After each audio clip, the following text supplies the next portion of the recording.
Okay, thank you all for coming to my talk. My name is Dale Clement. I'm a postdoctoral researcher at Washington State University, and I'll be talking about some of my modeling work on the rapid coevolution between Tasmanian devils and the devil facial tumor disease. First, I'd like to thank my collaborators, some of whom are in the audience, as well as my funding, NSF, but also numerous grants to my Australian colleagues. One other thing, bit of a content warning. I do have photos of infected devils, so if you find that concerning, direct your attention to me. Hopefully, that's somewhat less concerning. Okay, so emerging infectious diseases are a major threat to natural populations, causing the decline and even extinction of many species. The examples are numerous, including the Tasmanian devils, the focus of this study, but also white nose syndrome in North American bats and chytrid in amphibian species worldwide. A major conservation question is how and whether hosts are able to rapidly evolve in response to a pathogen, thereby rescuing the host population from extinction. But a key difference between evolutionary rescue from a pathogen and evolutionary rescue from abiotic forms of environmental change is that when the host begins to rapidly evolve, it exerts selection pressure on the pathogen that causes a co-evolutionary response. So a key development is the need to develop a co-evolutionary theory of rescue and to apply this theory to species of conservation concern. And Tasmanian devils represent an excellent system in which to test these questions. So Tasmanian devils are marsupial on the Australian island of Tasmania. They are inflicted with the devil facial tumor disease, or DFTD, which was first discovered in 1996 in the northeast corner of Tasmania and has since spread across the island, causing widespread declines in devil populations wherever it spread. There are several features of DFTD that make it uniquely a threat to devils. First is it's transmitted via devil biting behavior, which occurs during mating and aggregation at carcasses during feeding. This means that transmission has a strong frequency-dependent component. So even when devils are at low population sizes, transmission is maintained and the disease is not expected to fade out. Second, and this is the big content warning, the disease is highly lethal. If a devil gets the disease, with a few exceptions, it will die, usually in 9 to 12 months. And this has resulted in massive devil population declines. However, we do have extensive mark recapture data from across the island, and despite the disease having been present in the population for more than 20 years, we have observed no evidence of local extirpations. So key question is why?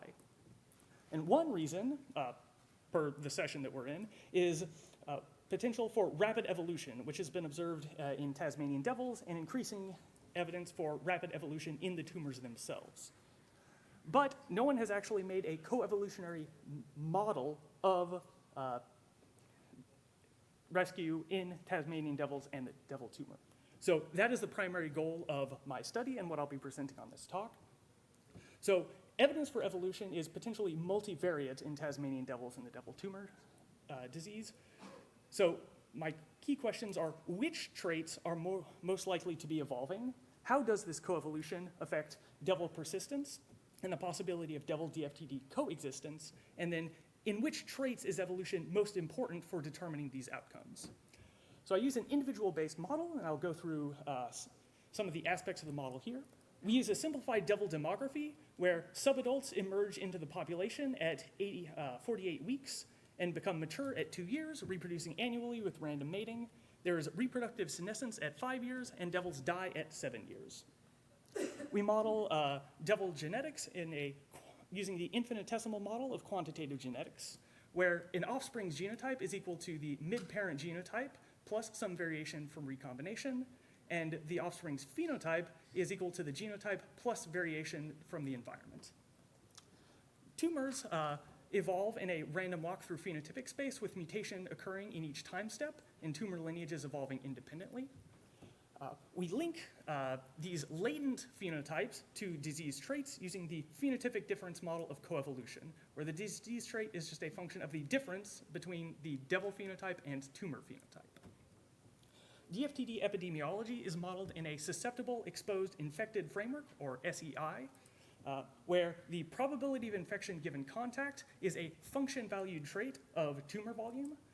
Tumors grow logistically over time to some maximum threshold with a bit of stochasticity. And weekly mortality of an infected devil is also a function-valued trait of tumor size, where mortality increases and survival declines as the tumor gets larger. We model coevolution in 3 pairs of co-evolving traits. So there's evolution in tumor transmissibility and devil resistance to infection that affects the probability of infection. Evolution in tumor growth and devil resistance there too, which affects the logistic growth rate of the tumor. And evolution of tumor virulence and devil tolerance that affects the survival probability of an infected devil. So a key difficulty in this study was figuring out how to parameterize this very large individual-based model, which has 31 different parameters. So we used the following approach. First, we randomly sampled parameters, all 31 of them, from plausible initial ranges, resulting in 1 million parameter combinations. We then had a series of filtering steps where first, we constructed a pre-disease matrix population model, matched that to pre-disease devil demographic measurements, and retained only those parameters that matched what has been empirically observed.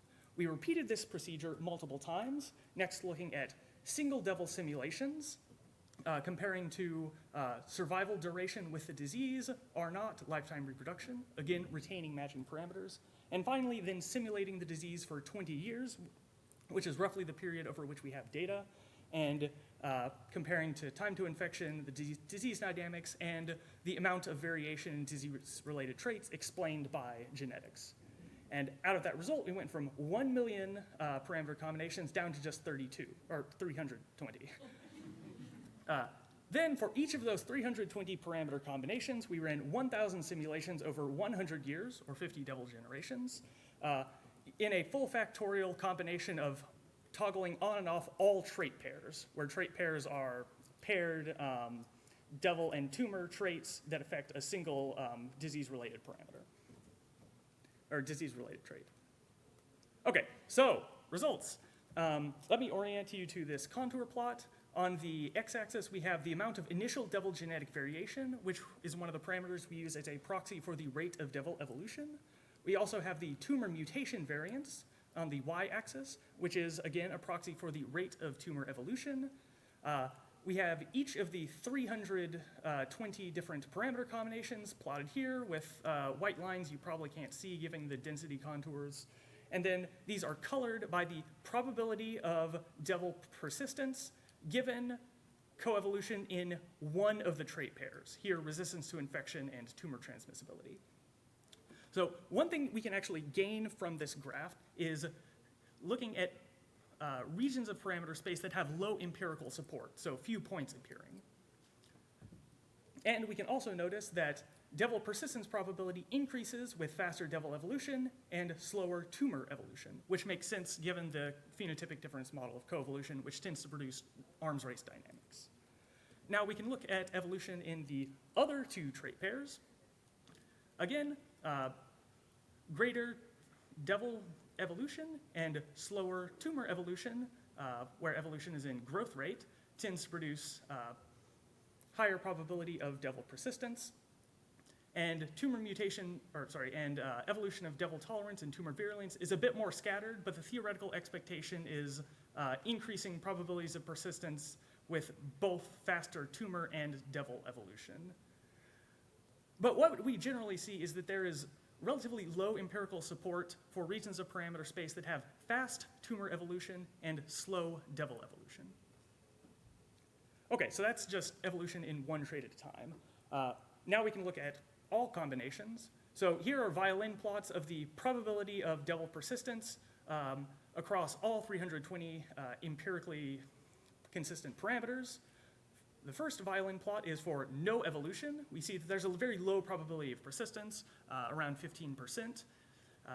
Then we can compare these to the other side, which is evolution in all 3 trait pairs, where we have a much higher 77% probability with a bit of variation.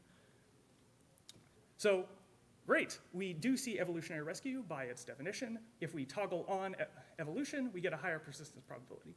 But what I then did is leave one out comparisons, where for each trait pair, I drop evolution in one of them while retaining evolution in the other two in order to see how much is this result of evolutionary rescue dependent on evolution in any particular trait pair.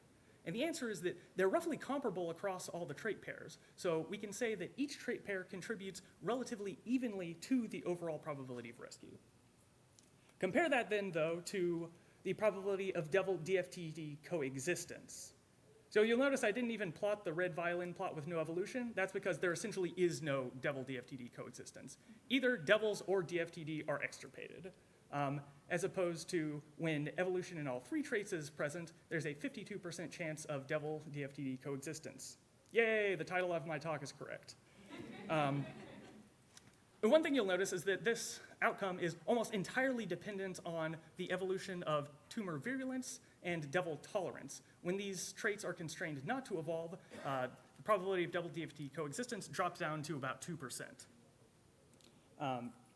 So we can also look at the double DFTD dynamics. I'm going to skip over this for now to summarize the conclusions, but feel free to ask me about it if we have time. So what can we draw from this? What are the answers to the questions that I posed? So first, which trait pairs are co-evolving? Actually, evolution is plausible in all three trait pairs, at least based on the data that we have. And there are some caveats to that. But it's unlikely that there's only evolution in the tumors. Evolution in the devils seems to play a fairly strong role, and that's consistent with the empirical evidence that we see.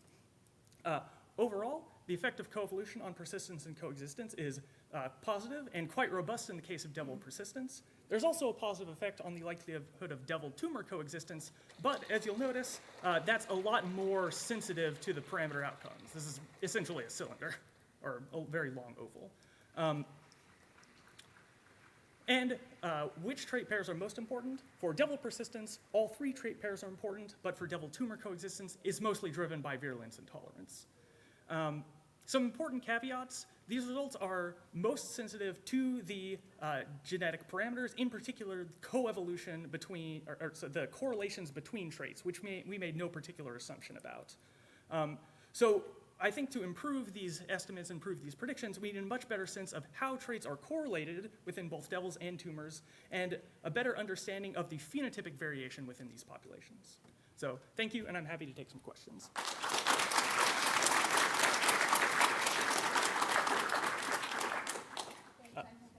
Yes. So the tumor is fatal.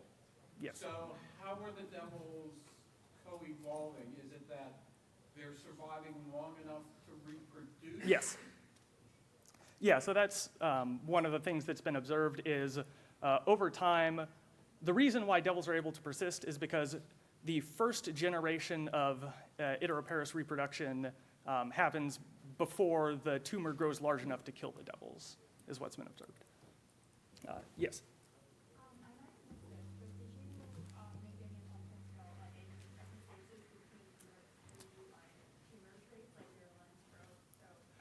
No. So we didn't assume epistasis. We modeled the things using the quantitative genetics, so only assuming additive genetic variants, no epistasis or dominance. Right, but was there correlation in the traits that you looked at? So in the model or empirically? In the model. Yeah, so we didn't make any particular assumptions. We randomly selected correlation values. We didn't assume like correlation between virulence and transmissibility.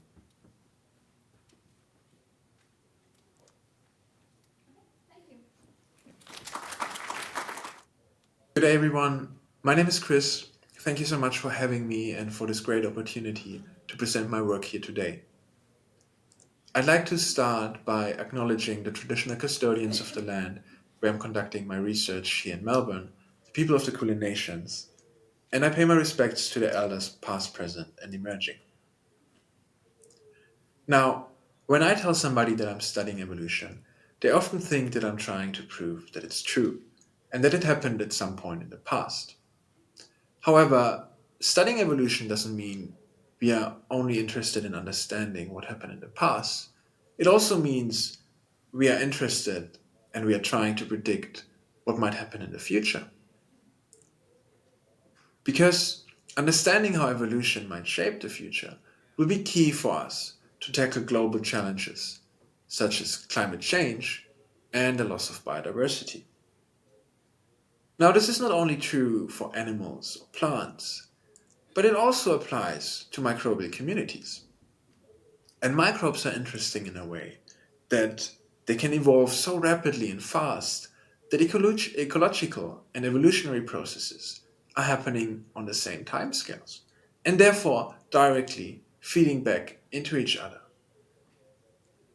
Now, today I want to give you an example of how we can use a model microbial community to understand how evolution actually shapes a global ecological phenomenon and how it might be able to rescue biodiversity. So, the global ecological phenomenon I'm talking about are tipping points. I guess most of you have heard of the term tipping point before, especially when we think of climate change. A lot of our ecosystems, such as coral reefs over here, or freshwater lakes, are considered to be at risk of a collapse because they are predicted to approach one of these tipping points. Now, tipping points are actually a much more widespread phenomenon, and we can also find them on a localized and small scale, such as in our gut microbiome or in a soil microbial community. And basically, across all these systems, it's always the same. Tipping points are these critical threshold where even a small change in the environment can lead to a rapid shift in the state of our ecosystem, often leading to a change in the community's composition, in its functionality, and therefore often resulting in a loss of biodiversity.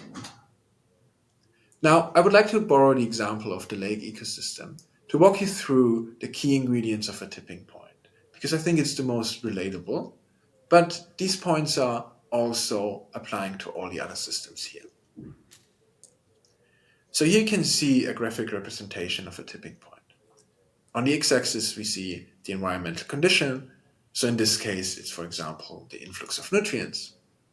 And on the y-axis, we have the state of our ecosystem. So in this very simplified example, we can see that our lake can take on two different alternate states. State A is a very clear and pristine lake that is dominated by macrophytes, which inhabit the phytoplankton. On the other side, state B is more or less the opposite. It's a very turbid lake that is dominated by phytoplankton, which inhabit the macrophytes. Now, where it's getting interesting are the bits in between here, where we can see that actually both states are a possible outcome, and in which state our lake ends up is depending on where it's starting. So, if we are starting above our threshold, it means that there are enough macrophytes in the system to actually keep the phytoplankton in check, and therefore our lake will always converge on state A. However, once we cross our threshold, our tipping point, what happens is there will be more phytoplankton in the system, and therefore we enter this positive feedback loop where the higher density of the phytoplankton makes the water more turbid. There will be less light for the macrophytes. They will perform worse, release the competitive pressure on the phytoplankton. They, in turn, can grow more, the water gets even more turbid, and so on, until this positive feedback loop drives the system all the way down to state B. So basically, with this plot over here, we can then find every possible combination of our state of our ecosystem and the environmental condition, where our lake ends up in state A, here in green, where it ends up in state B, here in gray, and then identify the tipping point in between. Now, this is a well-established theory in ecology. However, currently we are treating tipping points very much as a fixed threshold, a fixed value which is not changing. And we don't really know how evolution might be able to shape and change it. There's a few things we could think about. First of all, we could think that evolution might be able to increase the resilience of our community, therefore increase its stability, and delay a tipping point, kind of pushing it out to the right. However, if we think of like an arms race scenario in evolution, we could also imagine that evolution might actually destabilize our system and therefore lead to an earlier collapse. So in our lab, we set out to identify a model community where we can actually study how evolution might shape a tipping point and the stability of this community. So for this, we chose co-cultures of E. coli and yeast. And what's so neat about the system is that both of these organisms are very well established model organisms in microbiology. However, we wouldn't expect them to occur in the same environment, and therefore we wouldn't expect them to have any shared evolutionary history. Now, using this model community, we wanted to look at how evolution might shape the stability and the tipping point of this community from two different angles. The first was coevolution. So in this case, we don't really have an external driver of our system, other than the two having to coexist together for a prolonged period of time. So for this approach, we are following a more or less very general experimental evolution approach, where we put those two together and then grow them and dilute them in daily cycles, so generations can accumulate over time. And we did this for 400 days in total, ending up with 4,000 generations of coevolution. Now, the second angle we wanted to look at is what happens if this community is able to adapt and overcome an acute environmental stress. For this, we chose the antibiotic tetracycline, which is a bacteriostatic. That means it inhibits the growth of E. coli. It doesn't really have an effect on yeast. And it basically gives us a tool to very precisely manipulate the growth conditions for E. coli in our system. So in order to do this, we chose the ancestral culture as well as the one which co-evolved together for 4,000 generations, and then grew it for 7 days of these daily dilution cycles in a low concentration of tetracycline until they evolve resistance. And then we re-isolated resistant pairs afterwards. Now, we ended up with these 5 different pairs now, which all have a different evolutionary background, and we want to assess the stability of these communities and identify the tipping point. So basically, we want this map over here for each of our cultures. In order to do this, I mix all of my pairs in different initial ratios. So everything from roughly 95% E. coli to only 5% E. coli to map out all the space on the y-axis over here. And then I grow them in a range of tetracycline concentrations, again for these 7 days of daily dilution cycles, to map out the whole space of the x-axis down here. And then finally, to check how the frequencies of my cultures are changing over time, I'm using flow cytometry. And basically, because E. coli cells and yeast cells are so different in their size and shape, we can easily distinguish them using flow cytometry and get high resolution counts. So now I want to show you how my data looks like when there's no tetracycline present. So here you can see the frequency of E. coli on the y-axis, meaning at a frequency of 1, it outcompeted yeast, and it's 100% E. coli, while at a frequency of 0, E. coli went extinct. And as you can see here, no matter what frequency our cultures are starting at, they're always converging to somewhat of an equilibrium after only a few days. Now, the picture starts to change when we introduce our environmental stress, tetracycline. So here you can see an example of our ancestral culture, which is sensitive to tetracycline under an intermediate stress.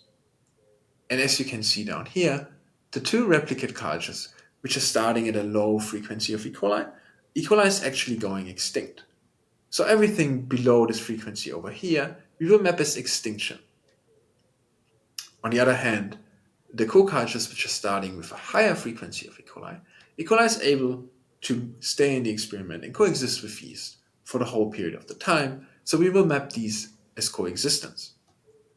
Finally, the area in between those 2 here, we will map as tipping point, because it could go either way. It could coexist or it could go extinct. Then, by repeating this experiment for many different concentrations of tetracycline, we are able to build slice after slice in our tipping point maps. So I want to start with the good news first. What happens when we evolve our community to withstand and overcome an acute environmental stress is the space where they can coexist increases immensely, and tipping point is pushed out all the way to the right. However, there's also a downside.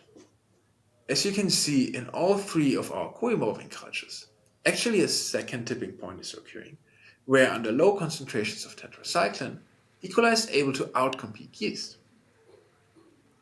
So from this experiment, we can conclude that definitely evolution changes tipping points and that they are not fixed thresholds.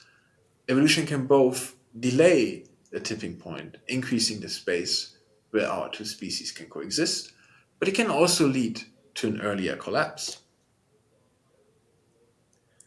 Now, next, we wanted to understand and disentangle the different effects evolution might have, because a lot of things can occur during 4,000 generations, right? So we wanted to see what trait changes, is it growth characteristics or is it the interactions between the two species, have the highest or the biggest effect on changing the tipping point. So for this, we decided to use a very simple model, and basically we modified the classic Lotka-Volterra two-species competition model.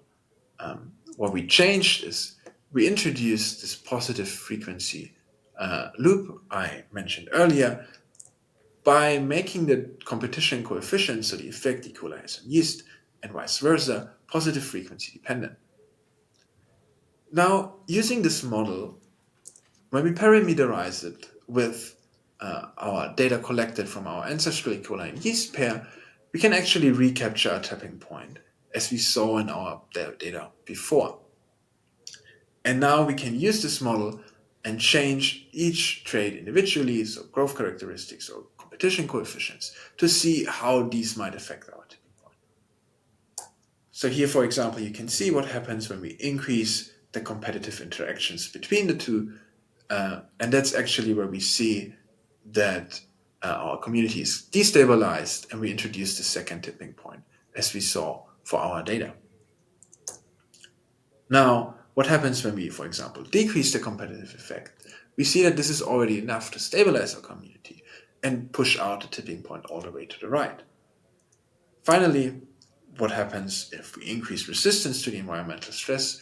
This might be the ideal scenario, because here we're actually increasing the space where they coexist without having any trade-off. So what I want you to take home from this talk is that tipping points are definitely not fixed thresholds. Evolution can change and shape them. It can both stabilize a community and delay its tipping point, but it can also destabilize a community, leading to an earlier collapse. And with this, I would like to thank you all for your attention and my wonderful lab group for all their support during the last years. If you have any questions, please feel free to reach out via email or just scanning this QR code here. Thank you.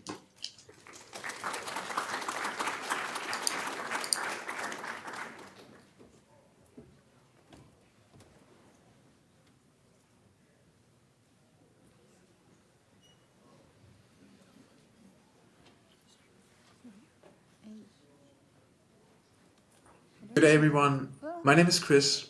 Thank you so much for having me and for this great opportunity to present my work here today.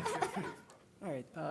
Thank you all for being here. My name is Alex Longcamp. I'm a fifth-year PhD student in Jeremy Draghe's lab at Virginia Tech.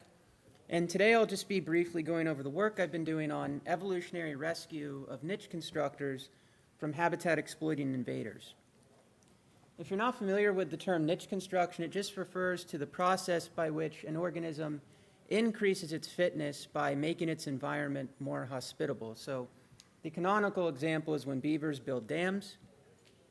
We also have species like birds building nests, naked mole rats constructing elaborate tunnel systems, and even species like earthworms modifying the pH of their surrounding soil. Something to note about niche construction is that it's a costly adaptive strategy, meaning that it requires time and energy to perform and develop. For example, cliff swallow nests, like the one pictured to the right, take about a week or more to construct. And one study estimated that a single nest requires about 7 hours of flight to gather the different materials. Because of this costliness, niche constructors are vulnerable to habitat exploitation by non-niche constructing organisms who benefit from the habitats but do not pay the cost of construction. These are often referred to as cheaters in social evolution. For example, Lindell found in 1996 that the invasive house sparrow often usurps the nests of cliff swallows and house martins. And although the house sparrow is the more aggressive bird, its fundamental advantage over these other birds is that it avoids the cost of niche construction. And this sort of exploitation can then cause population decline of niche constructors. For example, in the late 1800s, nest exploitation by house sparrows caused a severe decline in the Ohio population of cliff swallows. But interestingly, by the 1970s, the cliff swallows had started to very quickly rebound, and this is when they started building their nests on bridges and dams built by humans, built over large bodies of water that it just turned out the house sparrows tended to avoid. So this slight, potentially genetic change in behavior allowed the cliff swallows to persist.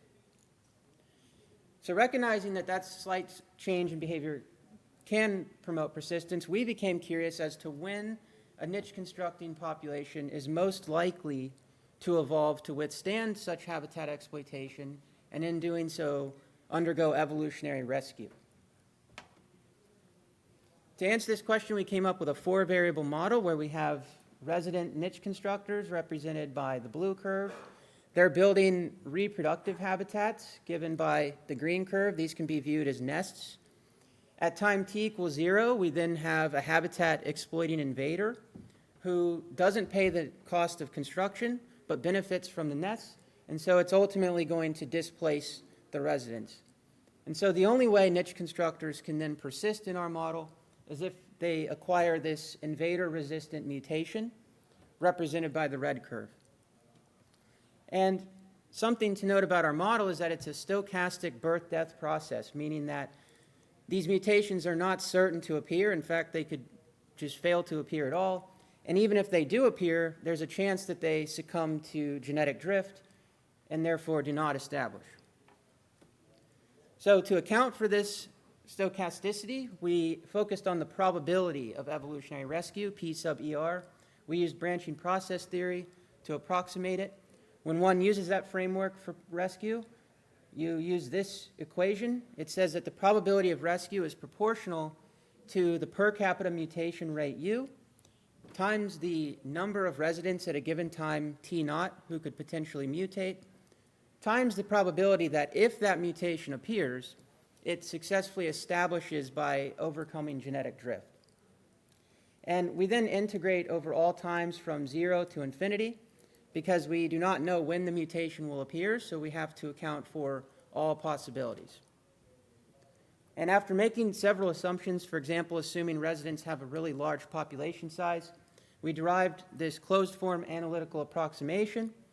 This is our first result. It makes several predictions, but the one I want to draw your attention to is that it predicts that the probability of rescue increases under conditions reducing the invader growth rate. And this is because if invaders are invading slowly, residents are going to decline slowly, and that will then allow them more time to mutate. So in this figure, these are different factors that can affect invader growth in our model. The dashed curve gives our analytical prediction. That's the equation I showed you. And the markers represent a large number of stochastic simulations testing the validity of our math. In the first panel, we're just showing that a lower maximum invader growth rate promotes rescue, again, by buying rescue mutations more time to appear. And in the middle panel, we're showing that residents, if they actually construct less often, that too will promote rescue because it will result in fewer habitats available for exploitation at any given time, and that benefit outweighs any cost on the residents, we find. And finally, for that same reason, a high rate of habitat loss is also going to promote rescue because it ensures that the habitats are destroyed before the invader ever encounters them. Consistent with existing rescue theory, we also find that the probability of rescue increases under conditions boosting resident abundance, which is what we're showing in the bottom row. This means that the probability of rescue will increase with the resident birth rate. It'll also increase with a reduction in the density-independent and density-dependent resident death rates, because the more residents you have at a given time, the more who can mutate. So after deriving that expression, we became curious as to how different types of fitness costs may affect the probability of rescue. And the reason the answer to this wasn't obvious to us is because, on the one hand, we know fitness costs are going to reduce resident abundance, but also that reduction could affect habitat density and possibly affect the invader growth rate, which we know can also affect rescue.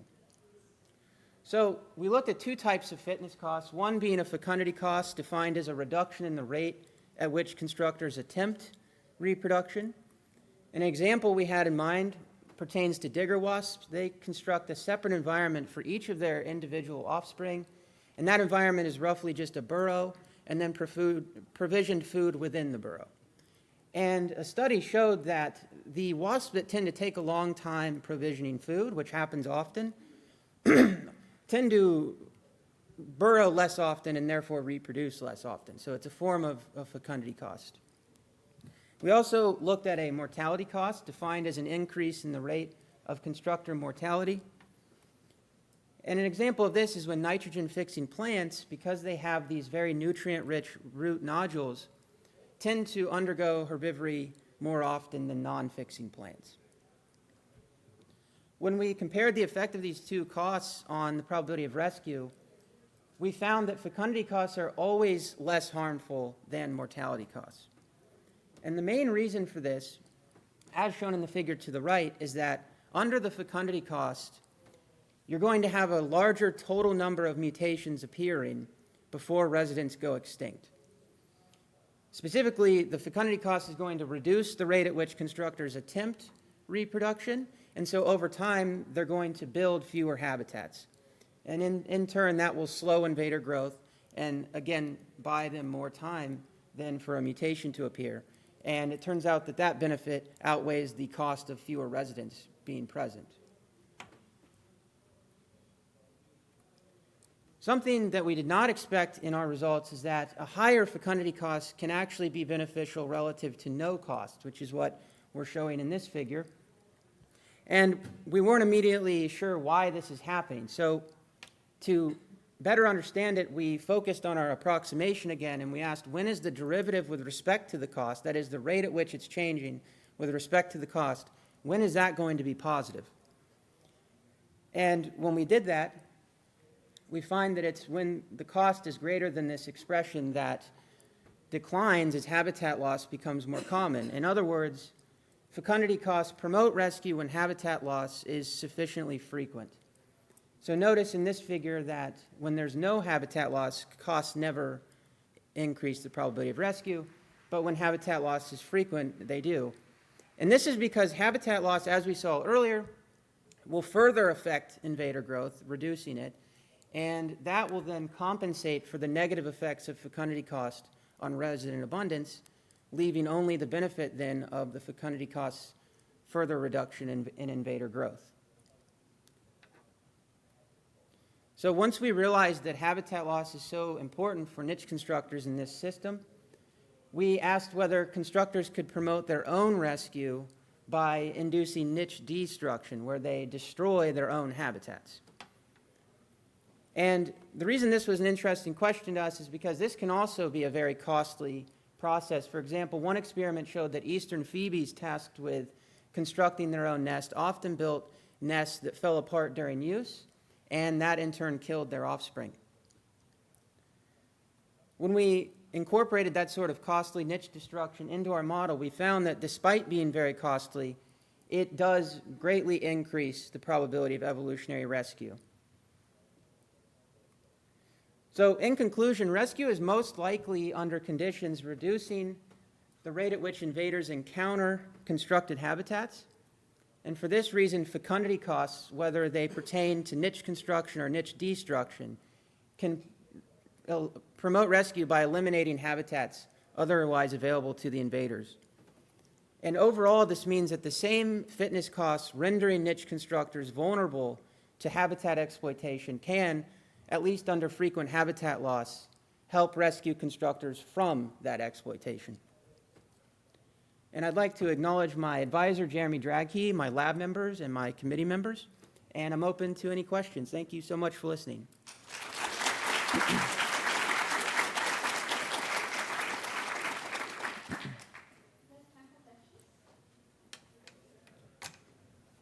Yep.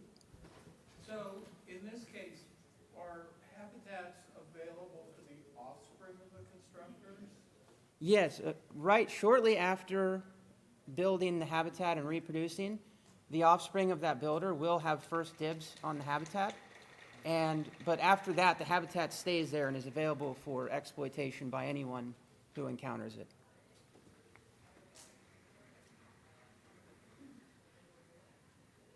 Yep.